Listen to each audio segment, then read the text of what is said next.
नमस्कार दोस्तों, मेरा नाम है अमर सिंह और आप देख रहे हैं ई4यू। दोस्तों, चौधरी चरण सिंह विश्वविद्यालय के एग्जामिनेशन फॉर्म आ चुके हैं और विद्यार्थी एग्जामिनेशन फॉर्म ऑनलाइन भर भी रहे हैं। लेकिन कुछ विद्यार्थियों को एग्जामिनेशन फॉर्म भरते समय माइग्रेशन सर्टिफिकेट का जो नंबर है वो डालना होगा। तो दोस्तों, आज की इस वीडियो में हम बात करेंगे किन विद्यार्थियों को माइग्रेशन सर्टिफिकेट का जो नंबर है वो डालना अनिवार्य होगा और किन विद्यार्थियों को माइग्रेशन सर्टिफिकेट का जो नंबर है वो नहीं डालना होगा। और यदि दोस्तों आपके पास माइग्रेशन सर्टिफिकेट नहीं है तब आप क्या करेंगे। तो दोस्तों, आज इन टॉपिक पे ही बात करेंगे इस वीडियो में। दोस्तों, पहले ये जानना ज़रूरी है कि माइग्रेशन सर्टिफिकेट होता क्या है। दोस्तों, माइग्रेशन सर्टिफिकेट को हिंदी में बोलते हैं स्थानांतरण प्रमाण पत्र या फिर प्रवास प्रमाण पत्र या फिर हम इसे टीसी भी समझ सकते हैं। दोस्तों, जब हम 6th क्लास में हमारा एडमिशन हुआ था तो 5वीं क्लास में या फिर 5वीं तक के जिस स्कूल में हम पढ़ते थे वहाँ से हमें टीसी मिली होगी जो हमने 6th क्लास में एडमिशन लेते समय विद्यालय में जमा करी होगी। इसी प्रकार जब दोस्तों हमने 10th पास किया होगा तो 10th पास के बाद जब हमने 11th वाले किसी दूसरे कॉलेज में या स्कूल में एडमिशन लिया होगा तो 10th की जो टीसी है वो दूसरे स्कूल में जमा करी होगी। इसी प्रकार दोस्तों, जब हम 12th पास करते हैं, 12th पास करने के बाद हमें टीसी मिलती है और वही टीसी जो है वो हमें जब हम बीए बीकॉम में एडमिशन लेते हैं तो वही टीसी जो है हमें दूसरे कॉलेज में जमा करनी होती है।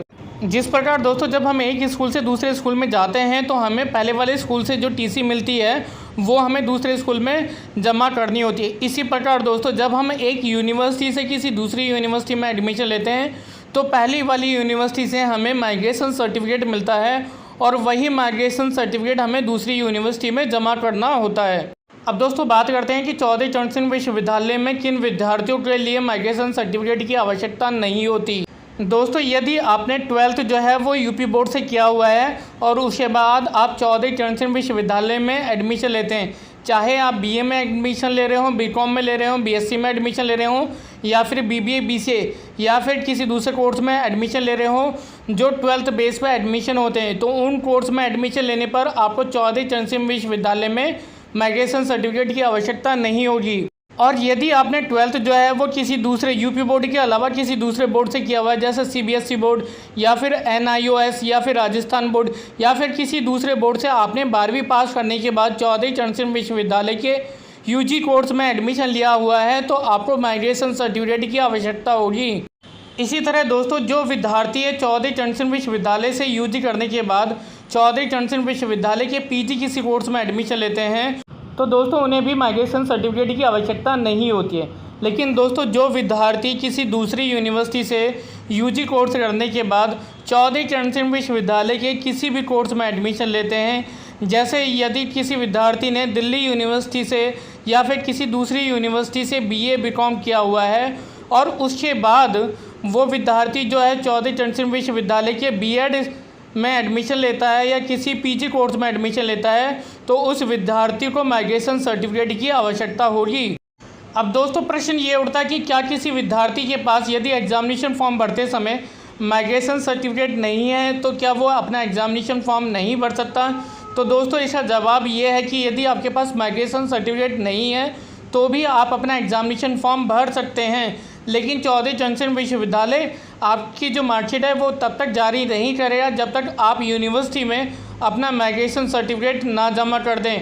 और इसी प्रकार चौधरी चरण सिंह विश्वविद्यालय आपको इनरोलमेंट नंबर तभी तक जनरेट नहीं करेगा जब तक विश्वविद्यालय में आप अपनी पिछली यूनिवर्सिटी से माइग्रेशन सर्टिफिकेट लाकर चौधरी चरण सिंह विश्वविद्यालय में जमा ना कर दें। अब दोस्तों बात करते हैं कि जिन विद्यार्थियों के पास माइग्रेशन सर्टिफिकेट होता है तो उनसे क्या फ़ायदा होता है। दोस्तों यदि आपके पास माइग्रेशन सर्टिफिकेट है और आप एग्जामिनेशन फॉर्म भरते समय अपने माइग्रेशन सर्टिफिकेट का जो नंबर है उसमें मेंशन करते हैं तो आपका यूनिवर्सिटी में जो रिकॉर्ड है वो ऑनलाइन अपडेट हो जाता है और आपका जो रिज़ल्ट है और आपका जो इनरोलमेंट नंबर जो है वो चौधरी चरण सिंह विश्वविद्यालय से बिना देरी के जनरेट हो जाता है। और दोस्तों यदि आपके पास माइग्रेशन सर्टिफिकेट नंबर है और एग्जामिनेशन फॉर्म भरते समय आप उसका नंबर उसमें फिल कर देते हैं और जो माइग्रेशन सर्टिफिकेट है वो समय से कॉलेज में जमा कर देते हैं तो कॉलेज वाले जो हैं वो आपका माइग्रेशन सर्टिफिकेट खुद जाकर यूनिवर्सिटी में जमा कराते हैं। और दोस्तों यदि आप कॉलेज में माइग्रेशन सर्टिफिकेट समय से नहीं जमा करा पाते हैं और ऑनलाइन एग्जामिनेशन फॉर्म भरते समय उसमें जो माइग्रेशन नंबर है वो नहीं डालते हैं तो आपको यूनिवर्सिटी में खुद जाके माइग्रेशन सर्टिफिकेट जमा कराना होता है। इससे दोस्तों आपका जो टाइम है वो भी वेस्ट होता है और दोस्तों आपका जो पैसा है वो भी लगता है। और दोस्तों आपका जो रिज़ल्ट है वो भी टाइम से नहीं आता और इनरोलमेंट नंबर जो है वो भी टाइम से जनरेट नहीं होता। तो दोस्तों आप कोशिश करें कि जब तक आप ऑनलाइन एग्ज़ामिनेशन फॉर्म भर रहे हों तब तक आपके पास जो है माइग्रेशन सर्टिफिकेट अवेलेबल हो, ताकि आप उसका जो नंबर है वो ऑनलाइन एग्ज़ामिनेशन फॉर्म में फिल कर सकें और कॉलेज में समय से माइग्रेशन सर्टिफिकेट जमा कर सकें। उम्मीद करते हैं दोस्तों आपको वीडियो पसंद आई होगी। पसंद आए तो लाइक करना, अपने सभी दोस्तों को शेयर करना और चैनल सब्सक्राइब करना। दोस्तों इस वीडियो में इतना ही, मिलता है अगली वीडियो में। जय हिंद, जय भारत।